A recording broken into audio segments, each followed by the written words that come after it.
বিসমিল্লাহির রহমানির রহিম। সম্মানিত বিনিয়োগকারী ভাই বোনেরা, আসসালামু আলাইকুম। শুভ অপরাহ্ন। আজ 25শে এপ্রিল, রোজ শুক্রবার।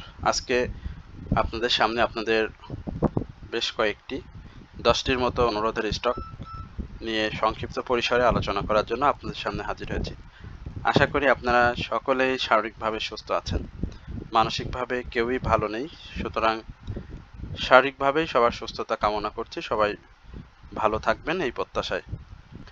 আজকে আমি আপনাদের সাথে কিছু ব্যাংকিং সেক্টর এবং ফিনান্সিয়াল সেক্টর ছাড়াও বেশ কিছু সেক্টরের 10টি স্টক নিয়ে কথা বলবো।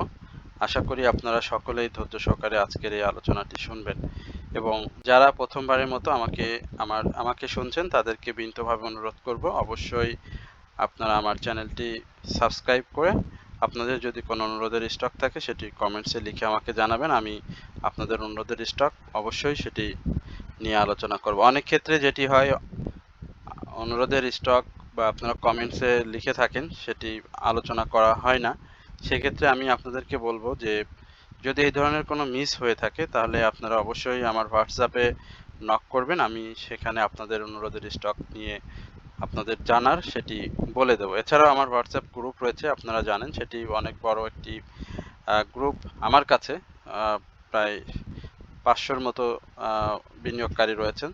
তো তাদের অনুরোধের স্টক অনেক সময় থাকে বেশি, তো তাদেরটা সহ আপনাদের স্টক নিয়েও আমি কথা বলে থাকি। তো আশা করি আপনারা যদি কোনো কারণে মিস হয়ে যায় আপনাদের অনুরোধের স্টক, মন খারাপ না করে আপনাদের যদি আমার হোয়াটসঅ্যাপ নাম্বার থাকে, আমার হোয়াটসঅ্যাপ নাম্বার যদি থাকে অবশ্যই আপনারা আমার কমেন্ট সেকশনে অনেক সময় আমার হোয়াটসঅ্যাপ নাম্বার দেওয়া আছে অনেক ভিডিওতে, আপনারা সেখান থেকে আমাকে নক করলে আমি সেটি জানিয়ে দেবো। যাই হোক, আপনাদের ফিনান্সিয়াল ইনস্টিটিউশনের একটি স্টক নিয়ে খুব জানার আগ্রহ ছিল, সেটি হচ্ছে আইপিডিসি। আইপিডিসি সম্পর্কে যদি বলতে হয় তাহলে স্টকটি 52 সপ্তাহের যে হাইটি ছিল 28 টাকা 50 পয়সা, সেখান থেকে কিন্তু স্টকটি লো হয় 15 টাকা 50 পয়সা এবং একটা মুভমেন্ট আমরা এই স্টকটিতে দেখেছিলাম। কিন্তু সেই মুভমেন্টটার সঙ্গে আমরা ফেব্রুয়ারিতে যে ধরনের মুভমেন্টটা দেখেছিলাম, ডাউনে এসে সে একটা প্রাইস আপ ট্রেন্ডে নিয়েছিল। পরবর্তীতে কিন্তু সে তার প্রাইসটাকে সেইভাবে আর আপ ট্রেন্ডে নিতে পারেনি। ক্রমান্বয়ে দু একদিন গ্রিন ক্যান্ডেল দিয়ে কিন্তু আবারও ডাউন ট্রেন্ডে চলে এসেছে। তো মার্কেটের যে পরিস্থিতি, সেই পরিস্থিতি অনুযায়ী আমরা ফিনান্সিয়াল ইনস্টিটিউশনের সেভাবে মুভমেন্ট দেখিনি। স্টকটির যে ধরনের পাবলিক হোল্ডিং, আপনারা জানেন যে প্রায় 38 কোটির মতো 6 কোটির মতো শেয়ার রয়েছে পাবলিকের হাতে, 6.5 কোটি।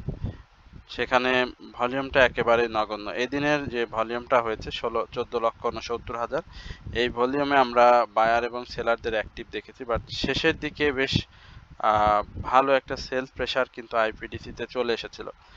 তো আমার কাছে যেটি মনে হয়, স্টকটি এবার ক্যাশ ডিভিডেন্ড এবং যে স্টক ডিভিডেন্ড আপনাদেরকে দিয়েছে সেই ডিভিডেন্ড সংক্রান্ত কারণে একটা কারেকশন জোন স্টকটি তৈরি করবে এবং যে রিসেন্ট লো 15 টাকা 50 পয়সা করেছে, এই লোটা একটা ভালো সাপোর্ট এবং এই সাপোর্টটাকে ধরেই স্টকটি মুভমেন্টে যাবে। যদি শেয়ারটি ভলিউম সহ মুভমেন্ট করতে পারে তাহলে আমি বলবো যে অবশ্যই এই 16 টাকা 20 পয়সা থেকে 17 টাকা 30 পয়সার উপরে একটা ক্লোজ দিতে হবে এবং সেখানে ভলিউম থাকতে হবে এবং ফিনান্সিয়াল ইনস্টিটিউশনের যদি মুভমেন্টটা ভালো থাকে সেক্ষেত্রে আমরা এই 17 টাকা 30 পয়সা এই লেভেলে শেয়ারটির ক্লোজ দেখব।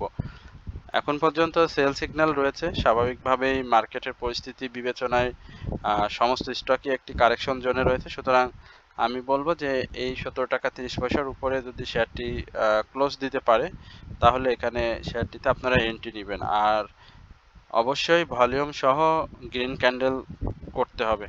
তারপরে আপনি মুভমেন্টে আসলে শেয়ারটিতে প্রফিট টেক পাবেন। আদারওয়াইজ এন্ট্রি নিলে এই মুহূর্তে শেয়ারে আমরা হয়তো সেভাবে মুভমেন্টে দেখব না এবং প্রাইস অ্যাকশনের সেভাবে সুবিধা আপনারা করতে পারবেন না বা প্রফিট টেকিংয়ের সুযোগ পাবেন না। এই বিষয়গুলো মাথায় রেখে যারা আইপিডিসিতে এন্ট্রি নিতে চান তারা এন্ট্রি নেবেন। আর যারা বেশি দামে বাই করেছেন তাদেরকে বলবো যে অপেক্ষা করতে হবে, এবং এই যে 15 টাকা 50 পয়সার যে লো ক্রিয়েট করতে, সেটি আসলে ভাঙতে মানে সাপোর্ট হিসেবে নিয়ে মুভমেন্টে আসতে পারে কিনা, তারপরে আপনারা নতুন করে সিদ্ধান্ত নেবেন। এরপরে কেপিপিএল যেটি রয়েছে আপনাদের বহুল কি বলে যে প্রত্যাশিত একটি শেয়ার ছিল অতীতে। আমরা বেশ কয়েকবার শেয়ারটিতে গেম হতে দেখেছি। আমি এর আগেও বলেছিলাম যে স্টকটির এখনো কারেকশন জোন শেষ হয়নি। স্বাভাবিকভাবে আমি বলেছিলাম 18 টাকা, এই লেভেলটা আমার খুব সুন্দরভাবে মনে আছে যে কেপিপিএল 18 টাকা এই জায়গায় এসে একটা সাপোর্ট নিবে। আপনারা দেখতে পাচ্ছেন সেম আরএসআইটা 30-এ অবস্থান করছে। হিস্টোগ্রামের বার বা এমএসিডি মুভিং এভারেজ কোনো কিছুই এই মুহূর্তে এই কেপিপিএল এর লাইফ সার্কেলটা যদি একটু দেখেন যে ফেব্রুয়ারি থেকে এই পর্যন্ত মানে একইভাবে সে কিন্তু ছিল, খুব বেশি ডাউনে যায়নি, বা ডাউনে গেলে আবার গ্রিন ক্যান্ডেল দিয়ে স্বাভাবিকভাবে যার জায়গায় ছিল। এবং এখানে যে বিষয়টা খুব বেশি লক্ষণীয় সেটি হচ্ছে যে তার ক্যাটাগরি। অনেক ক্ষেত্রে একটা দুইটা হল্ট হলেই অনেক সাধারণ বিনিয়োগকারী এই শেয়ারগুলোতে ঝাঁপিয়ে পড়েন। এটা খুব খারাপ অভ্যাস।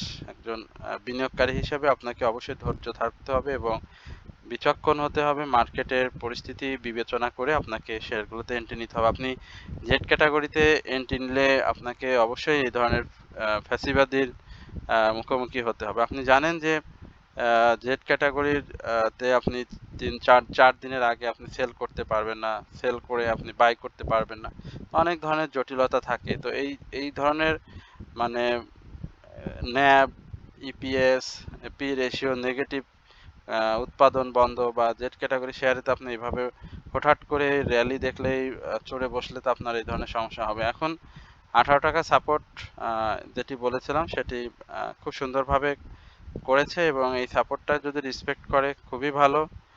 আদারওয়াইজ আমরা এটাকে আরও বেশি ডাউনে দেখব, এবং সেক্ষেত্রে তার যে রেগুলার যে আমরা মুভমেন্ট বা রেগুলার যে কারেকশন জোন, সেই কারেকশন জোনে কিন্তু পেয়ে যাব, অর্থাৎ যে পূর্বের যে অবস্থাতে ছিল। এখন দেখা যাক 13 টাকা 30 পয়সা, এর পরে যে সাপোর্টটা হবে 13 টাকা 30 পয়সা।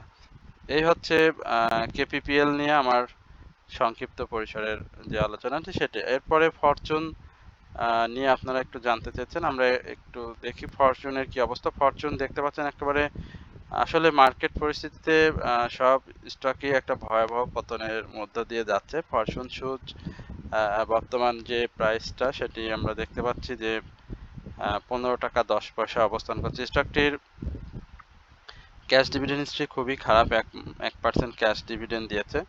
একই সঙ্গে আমরা যদি ফরচুন সুজের একটু ফান্ডামেন্টালি যে বিষয়গুলো আছে সেটি যদি আপনাদেরকে একটু জানানোর চেষ্টা করি, সেখানে আপনারা দেখতে পাচ্ছেন যে ফরচুন সুজের যে ক্যাটাগরি সেটি Z category, paid up capital মাত্র 171 কোটি টাকা এবং মার্কেট ক্যাপিটাল 257 কোটি টাকা।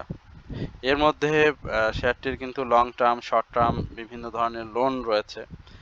তো যার কারণে শেয়ারটি সেভাবে উঠে দাঁড়াতে পারেনি। আমরা দেখেছি যে স্টকটি 41 টাকা 80 পয়সা ইয়ারলি হাই ছিল, সেখান থেকে একেবারে 15 টাকা 10 পয়সা এই জায়গাতে অবস্থান করছে। তার যে মুভমেন্ট আমার কাছে মনে হয় যে 52 সপ্তাহের যে লোটি রয়েছে সেখানে স্টকটি আসার একটা সম্ভাবনা রয়েছে।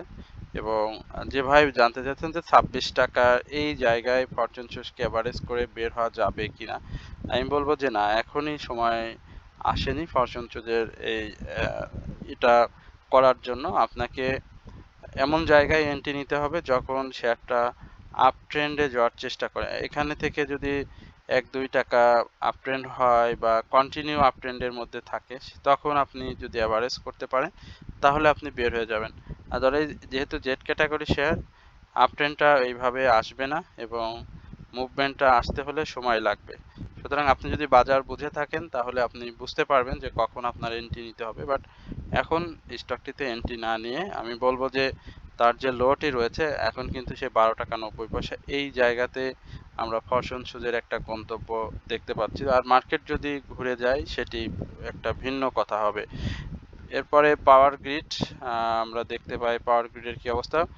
পাওয়ার গ্রিডের খারাপ মার্কেটের মাঝেও আমরা দেখতে পাচ্ছি পাওয়ার গ্রিড মুভমেন্টে ছিল, কিছু মুভমেন্ট করেছে। গতদিনও 1 টাকা 40 পয়সার মতো মুভমেন্ট আসে। এখন ফুয়েল অ্যান্ড পাওয়ার সেক্টর নিয়ে সরকারের কিছু নিউজ আসছে, সরকারের কিছু চিন্তা ভাবনা রয়েছে, যার কারণে ফুয়েল অ্যান্ড পাওয়ার সেক্টরটা মুভমেন্টে রয়েছে। স্বাভাবিকভাবে 38 টাকার উপরে একটা ক্লোজ আমরা এই স্টকটিতে পেয়ে যাব। যারা 34 টাকা থেকে 35 টাকা এই লেভেলে বাই করেছেন তারা অবশ্যই স্টকটি থেকে প্রফিটটা টেক করে নেবেন। আরএসআইটা বাড়ার সুযোগ রয়েছে, হিস্টোগ্রামের বারে নতুন করে বাই সিগন্যাল এসেছে। এছাড়াও সাপোর্ট জোন যদি আমরা ধরি স্টকটি, সেক্ষেত্রে 35 টাকা 20 পয়সা এই জায়গাটাই হবে শেয়ারটির একটা ভালো সাপোর্ট জোন। তো যাদের কাছে রয়েছে অবশ্যই প্রফিটটা টেক করবেন। এরপরে কনফিডেন্স সিমেন্ট নিয়ে আমরা অনেক বেশি আশাবাদী ছিলাম, বা সিমেন্ট সেক্টরের বেশ কিছু স্টক নিয়ে আমরা আশাবাদী ছিলাম। বিশেষ করে হাইডেলবার্গ সিমেন্ট নিয়ে তো আমরা ভালো প্রফিট পেয়েছি, অনেকেই ভালো প্রফিট পেয়েছেন, আবার অনেকেই যারা কথা শোনেননি তারা খুব বেশি একটা ভালো সুবিধা করতে পারেননি, অনেক লসেও পড়ে গিয়েছেন অনেকে।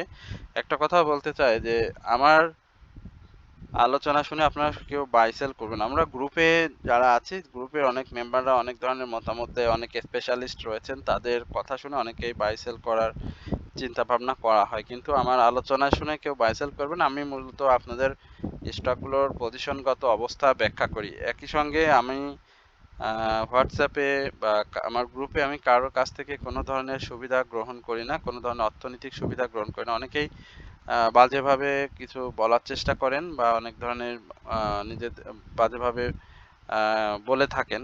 বিষয়গুলো আসলে খুবই খারাপ দেখায়, বা যখন কেউ কাউকে নিয়ে সমালোচনা করে। সব থেকে বড় কথা হচ্ছে আপনি একজন মানুষকে তখন বলবেন যে আপনি টাকা নিচ্ছেন, বাই করছেন, মানুষকে পথের ফকির বানাচ্ছেন। এটা কিন্তু আপনি যদি না জেনে বুঝে বলে থাকেন তাহলে কিন্তু এর দায়ভার আল্লাহ তাআলার কাছে আপনাকেই দিতে হবে। আপনি একজনকে গালি দিলেন, এই একজনকে ঠকালেন, একজনকে বিপদে ফেললেন, এর দায়ভার কিন্তু তার না, এর দায়ভার হচ্ছে আপনি করেছেন আপনার। অর্থাৎ আপনি যদি আমাকে এই ধরনের কথা বলে থাকেন তাহলে কিন্তু এর বিচারের সম্মুখীন আল্লাহ তাআলার কাছে আপনাকেই হতে হবে, এবং এর জবাব কিন্তু আপনাকেই দিতে হবে। সুতরাং আমরা কারোর সম্বন্ধে না জেনে এই ধরনের কথা বলা থেকে বিরত থাকবো। এটাই একজন বিনিয়োগকারী, যেহেতু এটি একটা ভালো বোঝা, একটা ভালো শ্রেণীর মানুষ দ্বারা এই ধরনের ব্যবসা হয় বা যারা করেন, তো এই ধরনের কথাবার্তা বলা থেকে যদি বিরত থাকে তাহলে ভালো হয় আর কি। কনফিডেন্স সিমেন্টটা কারেকশন জোনে রয়েছে, কারেকশন জোনটা চলবে, এবং এইখানে তার যে সাপোর্টটা আমরা দেখতে পাচ্ছি 51 টাকা 10 পয়সা বা 51 টাকা, এই সাপোর্টটা যদি রেসপেক্ট করে তাহলে খুবই ভালো, না হলে 50 টাকা এই লেভেলে চলে আসবে। প্রাইস অ্যাকশনের ক্ষেত্রে এইখানটাতে যে ধরনের মুভমেন্টটা রয়েছে সেই মুভমেন্টের পাশাপাশি 54 টাকা 30 পয়সা থেকে 54 টাকা 20 পয়সা আমরা এই স্টকটির গেলে একটা প্রাইস অ্যাকশন দেখব, আরও ভালো প্রাইস মুভমেন্ট দেখব। ভলিউমটা নাই, এটা মাথায় রাখতে হবে, ভলিউম গেইন করতে হবে। 2,80,00,000 শেয়ার রয়েছে পাবলিকের হাতে, সুতরাং ভলিউমের বিকল্প নেই। আর সাপোর্ট যেটি তো বললাম, হিস্টোগ্রামের বারে এমএসিডি মুভিং এ বারে যে সেল সিগন্যাল রয়েছে। এরপরে সিমটেক্স, এই স্টকটি নিয়ে জানতে চেয়েছেন। এটি টেক্সটাইল সেক্টরের একটি স্টক, এ ক্যাটাগরির স্টকের আমরা অনেক কিছুই ভেবেছিলাম যে হয়তো কমিশন যে সিদ্ধান্ত দিয়েছে তাতে হয়তো প্রাইস অ্যাকশন হবে, কিন্তু সেটিও হয়নি। আসলে সব কিছুতে হতাশা। লো ক্রিয়েট করেছে নতুন করে 15 টাকা 60 পয়সা, দেখতে হবে সাপোর্টটাকে ধরে রাখতে পারে কিনা, না হলে 14 টাকা 40 পয়সা এই লেভেলে আসতে পারে। আর 18 টাকার উপরে একটা ক্লোজ আমরা প্রাথমিকভাবে সিমটেক্সের কাছে প্রত্যাশা করি। তো ছোট স্টক, ক্যাশ ডিভিডেন্ড হিস্ট্রি খুবই ভালো, ন্যাপ পি রেশিও সবই চমৎকার, পাবলিক হোল্ডিং 4,67,00,000 শেয়ার, ভলিউমটা গেইন করতে হবে। আর টেক্সটাইল সেক্টরের যে মুভমেন্ট, সেই মুভমেন্টটা কন্টিনিউ হলে আরও আমরা 18 টাকা এই লেভেলে স্টকটিকে দেখতে পারবো। আর সাপোর্টটাকে দেখে তারপরে শেয়ারটিতে এন্ট্রি নেবেন। এরপরে ডিএসএসএল স্টকটিও দেখে আসি আমরা কি অবস্থা রয়েছে। ডিএসএসএল একটা হিউজ কারেকশন জোনের মধ্যে দিয়ে যাচ্ছে। আমরা দেখতে পাচ্ছি শেয়ারটি ভলিউমটা বেশ ডিক্লাইন করে ফেলেছে, মাঝে মাঝে দু একটি ভলিউম গেইন করছে। এখানে আমার কাছে যেটি মনে হয় 11 টাকা 30 পয়সার উপরে একটা ক্লোজ দিতে হবে। 52 টাকা 52 সপ্তাহের যে হাইটি রয়েছে জানেন 6 টাকা 70 পয়সা। সার্কিট লোর আমি যদি বলি যে 9 টাকা 40 পয়সা ভেঙে ফেললে নতুন করে আবার লো আসতে পারে এবং ভলিউমটা গেইন করতে হবে, সেক্ষেত্রে 8 টাকা 80 পয়সা থেকে 8 টাকা 90 পয়সা এই লেভেলে। তো যাদের কাছে রয়েছে ধৈর্য ধরতে হবে। হিস্টোগ্রামের বার এমএসিডিতে সেল সিগন্যাল রয়েছে, সেগুলো জেনে শুনে বুঝে শেয়ারগুলোতে এন্ট্রি নেবেন। এরপরে একটা লো পেইড স্টক রয়েছে জেমিনি সি ফুড। আমরা একটু Gemini sea food and allied সেক্টরে স্টকটি দেখে আসি। জেমিনি সি আমার কাছে ভালো লাগে স্টকটি। আমারও ছিল এক সময়, এই মুহূর্তে নাই। এখন 127 টাকা, 125 টাকা লো রিসেন্ট ক্রিয়েট করেছে। দেখা যাক এটাকে ধরে ঘুরে যায় কিনা, না হলে 124 টাকা থেকে 122 টাকা এই লেভেলে আসার সম্ভাবনা রয়েছে। নতুন করে ডাউন ট্রেন্ড ক্রিয়েট করেছে অনেক স্টকই, এখান থেকে মার্কেট ঘুরে গেলে কিন্তু নতুন করে আপ ট্রেন্ডে যাবে এবং সেই আপ ট্রেন্ডটা কিন্তু ভালো হওয়ার সম্ভাবনা রয়েছে। Cash dividend, history dividend, cash dividend, stock dividend দিয়েছে। মার্কেট পজিশনে অবস্থা খারাপ, যার কারণে সেভাবে প্রাইস অ্যাকশন করে উপরে উঠতে পারেনি। তবে শেয়ারটি ভালো, পাবলিক হোল্ডিং খুবই কম, 70 লক্ষ শেয়ার রয়েছে। আশা করি মার্কেট মুভমেন্টে আসলে জেমিনি সি ফুড লিমিটেড স্টকটি ভালো করবে। আর প্রাথমিকভাবে 150 টাকার উপরে ক্লোজ তো অবশ্যই কাম্য রয়েছে এই জেমিনি সি ফুডের। এসপি সিরামিক শাইনপুকুর, যেটি আমরা একটু বলি, এসপি সিরামিক নিয়ে অনেক জানার আগ্রহ, অনেক ভলিউম পাচ্ছে, তারপরেও কেন প্রাইস অ্যাকশন হচ্ছে না। আসলে এটা কোন ধরনের ভলিউম সেটি তো দেখতে হবে, যে বাই ভলিউম না সেল ভলিউম। এখানে তো বাই সিগন্যাল থেকে সেল সিনারি বেশি।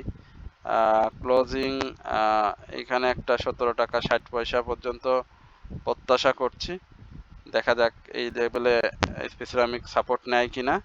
হিস্টোগ্রাম বারে খুব শক্তিশালী সেল সিগন্যাল রয়েছে, মুভিং এভারেজেও সেল সিগন্যাল রয়েছে। আশা করি এই জায়গা থেকে স্টকটি 17 টাকা 30 পয়সা এই জায়গা থেকে সেই স্টকটি একটা কারেকশন জোনে চলে আসবে। পাবলিক হোল্ডিং রয়েছে 6 কোটি 34 লক্ষ শেয়ার, ভলিউমের বিকল্প নাই, ভলিউমটা সে করে যাচ্ছে, তো এখানে বের হয়ে যাচ্ছে। এখন যারা এন্ট্রি নিচ্ছেন তারা আসলে কবে নাগাদ কিভাবে বের হবেন সেটি নিজেদের ঠিক করতে হবে। এরপরে উত্তরা ব্যাংক, ব্যাংকিং সেক্টরের যে স্টক, যেটি আপনারা দেখতে পাচ্ছেন যে ভলিউম পেয়েছে, ক্যান্ডেলস্টিক প্যাটার্ন ভালো, কিন্তু এখানে সমস্যাটা হচ্ছে ভলিউমটা আরও বেশি করতে হবে, যেহেতু 41 কোটি শেয়ার পাবলিকের হাতে। ভলিউমটা করতে হবে এবং 20 টাকা 90 পয়সার পরে একটা ক্লোজ দিতে হবে স্বাভাবিকভাবে। ক্যান্ডেলের যে অবস্থা সেটি দেখতে পাচ্ছেন যে গতকালের উপরে যদি ক্লোজ দিতে পারতো ভালো। আচ্ছা সরি, এখানে গতকালের উপরে তো ক্লোজ দিতে পারেনি।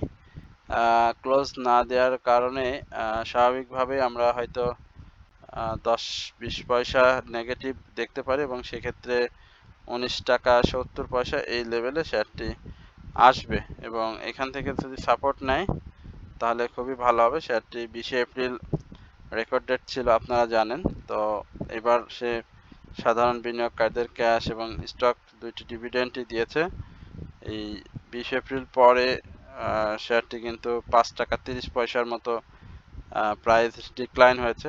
তো এইখানটাতে কিছু কারেকশন থাকবে এবং সেই কারেকশন শেষ হলে স্টকটি আবারও আপ ট্রেন্ড কন্টিনিউ করবে। সুতরাং এখানে যারা বিনিয়োগে রয়েছেন এই উত্তরা ব্যাংকে, আমি বলবো একটু ধৈর্য ধরেন। ক্যাশ ডিভিডেন্ড দিয়েছে সেহেতু একটু কারেকশন জোনে থাকবে এবং সেই কারেকশন জোন শেষ করলে অবশ্যই আপনার এই উত্তরা ব্যাংক আবারও 25 টাকা এই লেভেলে আমরা পেয়ে যাব।